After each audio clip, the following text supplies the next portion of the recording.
নমস্কাৰ ছাত্ৰ-ছাত্ৰীসকল, আমি আৰম্ভ কৰিব ওলাইছোঁ Harappa civilisation part 4 class. Part 3 ক্লাছত আমি হৰপ্পা সভ্যতাৰ কৃষি প্ৰযুক্তিৰ ওপৰত আলোচনা কৰিলোঁ। হৰপ্পা সভ্যতাৰ কৃষি কাৰ্যৰ বাবে গৰু ব্যৱহাৰ কৰা হৈছিল। মাটি চহাবলৈ জবকা আৰু নাঙল ব্যৱহাৰ কৰা হৈছিল। খেতি পথাৰত জলসিঞ্চন ব্যৱস্থা কৰা হৈছিল। কুৱাৰ পৰা পানী তুলি খেতি পথাৰত পানী যোগান ধৰা হৈছিল। তাৰোপৰি বৰষুণৰ পানী সংৰক্ষণ কৰি খৰাঙৰ দিনত খেতি পথাৰত পানী দিবৰ বাবে খাল খান্দি পানী সংৰক্ষণ কৰা হৈছিল। এতিয়া আমি আৰম্ভ কৰিব বিচাৰিছোঁ মহেঞ্জোদাৰো, এখন পৰিকল্পিত নগৰ। ইয়াৰ পৰা কুৱেশ্যন হ'ব। ফাৰ্ষ্ট কুৱেশ্যন, সিন্ধু উপত্যকাৰ আৱাসিক অঞ্চলসমূহ কি কি ভাগত ভগোৱা হৈছে? আনচাৰ, সৰু অথচ ওখ অঞ্চলত নিৰ্মাণ কৰা, সৰু অথচ ওখ অঞ্চলত নিৰ্মাণ কৰা। 2 নম্বৰ, ডাঙৰ অথচ নিম্ন অঞ্চলত নিৰ্মাণ কৰা। নেক্সট, দুৰ্গসমূহৰ তিনিটা বৈশিষ্ট্য উল্লেখ কৰা। দুৰ্গসমূহৰ তিনিটা বৈশিষ্ট্য উল্লেখ কৰা। আনচাৰ, দুৰ্গসমূহ কেঁচা ইটাৰে নিৰ্মাণ কৰা হৈছিল। দুৰ্গসমূহ কেঁচা ইটাৰে নিৰ্মাণ কৰা হৈছিল। কেঁচা ইটাৰে নিৰ্মাণ কৰা হৈছিল। দুৰ্গৰ ঘৰবিলাক ওখ মঞ্চৰ ওপৰত নিৰ্মাণ কৰা হৈছিল।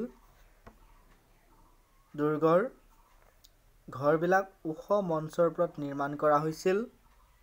নেক্সট নাম্বাৰ, দুৰ্গসমূহ ওখ বেৰাৰে আবৃত আছিল। দুৰ্গসমূহ ওখ বেৰাৰে আবৃত আছিল।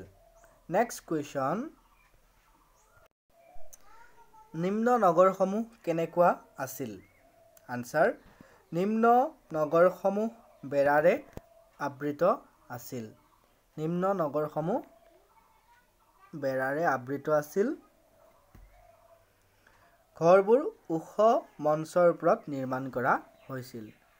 ঘৰবোৰ ওখ মঞ্চৰ ওপৰত নিৰ্মাণ কৰা হৈছিল, যিবোৰে ভেটিৰ কাম কৰিছিল। এই মঞ্চবোৰে ঘৰবোৰৰ ভেটি কাম কৰিছিল।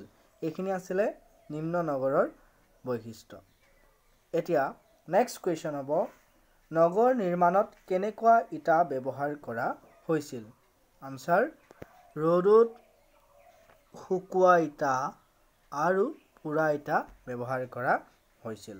ৰ'দত শুকোৱা ইটা আৰু পোৰা ইটা ব্যৱহাৰ কৰা হৈছিল। নলা নিৰ্মাণ। কুৱেশ্যন হ'ব, হৰপ্পাৰ নগৰসমূহৰ নলা নিৰ্মাণ প্ৰণালীৰ বৈশিষ্ট্যবোৰ উল্লেখ কৰা। আনচাৰ, নলাসমূহ বাটৰ কাষে কাষে নিৰ্মাণ কৰা হৈছিল।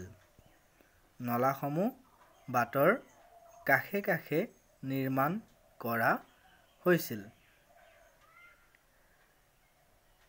নেক্সট নাম্বাৰ, নলাবোৰৰ ওপৰত শিলৰ নাইবা ইটাৰ ঢাকনি দি ৰখা হৈছিল। নলাবোৰৰ ওপৰত শিলৰ নাইবা ইটাৰ ঢাকনি দি ৰখা হৈছিল। নেক্সট, নলা পৰিষ্কাৰ কৰিবলৈ ঢাকনিৰ মাজেৰে মানুহ সোমাব পৰাকৈ ছিদ্ৰ ৰখা হৈছিল।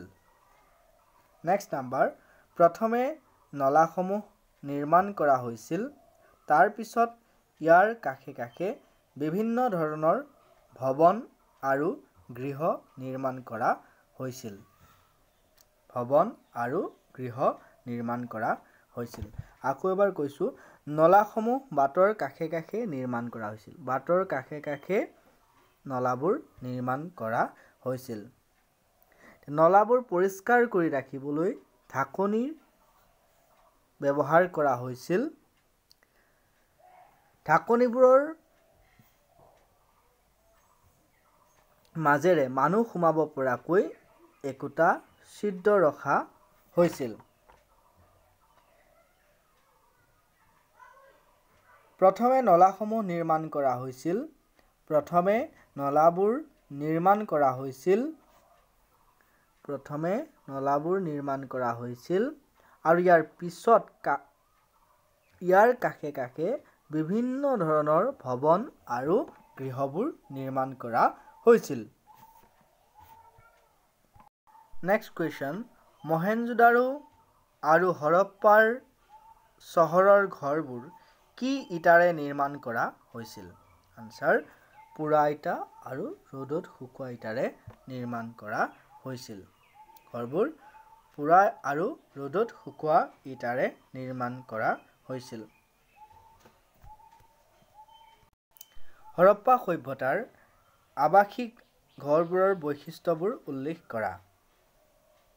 আনচাৰ হ'ব, ঘৰবোৰ ইটা ব্যৱহাৰ কৰি নিৰ্মাণ কৰা হৈছিল। ঘৰ নিৰ্মাণত কাঠ ব্যৱহাৰ কৰা হৈছিল। ঘৰবোৰত একোখনকৈ চোতাল আৰু ইয়াৰ চাৰিওফালে কোঠাসমূহ আছিল। ২-৩ মহলীয়া ঘৰ আছিল। থকা ঘৰৰ লগত একোটাকৈ পকী নাদ, ৰান্ধনী ঘৰ আৰু স্নানাগাৰ আছিল। থকা ঘৰবিলাক শাৰী শাৰীকৈ সজা হৈছিল। এইখিনি আছিল হৰপ্পা সভ্যতাৰ ঘৰবোৰৰ বৈশিষ্ট্য। এতিয়া নেক্সট কুৱেশ্যন,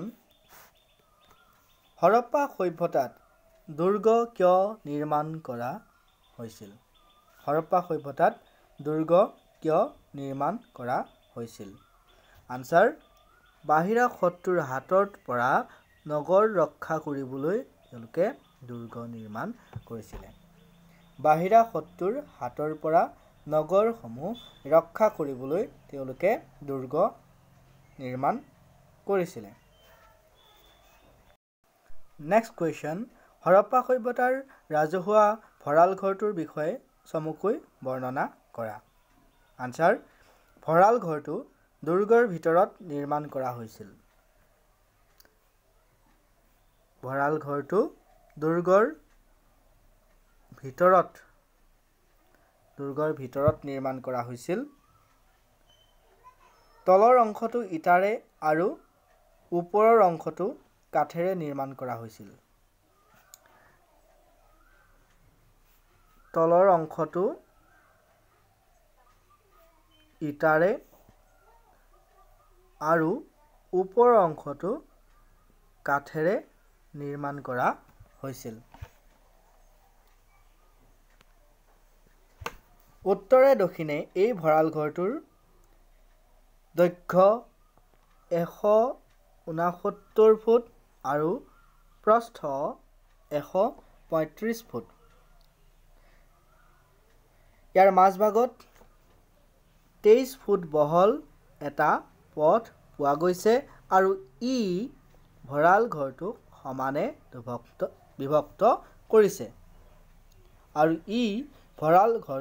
সমানে বিভক্ত কৰিছে।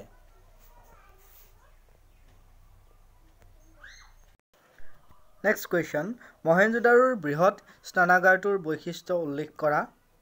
আনচাৰ, নাম্বাৰ 1, স্নানাগাৰটো দুৰ্গৰ ওখ ঠাইত ইটাৰে সজা হৈছিল আৰু জিপছাম ব্যৱহাৰ কৰা হৈছিল। স্নানাগাৰটো দুৰ্গৰ এক ওখ ঠাইত সজা হৈছিল আৰু ইয়াৰ নিৰ্মাণত জিপছাম ব্যৱহাৰ কৰা হৈছিল। ইয়াৰ দৈৰ্ঘ্য ১৮০ ফুট।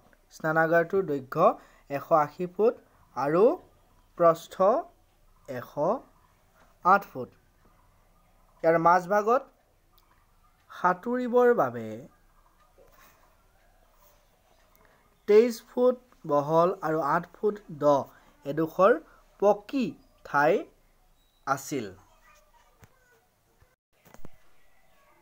গা ধোৱাৰ সময়ত উঠা নমা কৰিবলৈ উত্তৰ আৰু দক্ষিণ ফালে বাৰাণ্ডাৰ পৰা সতসতি আছিল।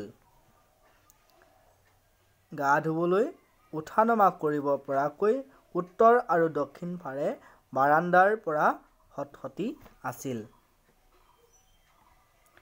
গা ধুই জুই ফুৱাবলৈও সুবিধা আছিল। গা ধুই জুই ফুৱাবলৈও সুবিধা আছিল।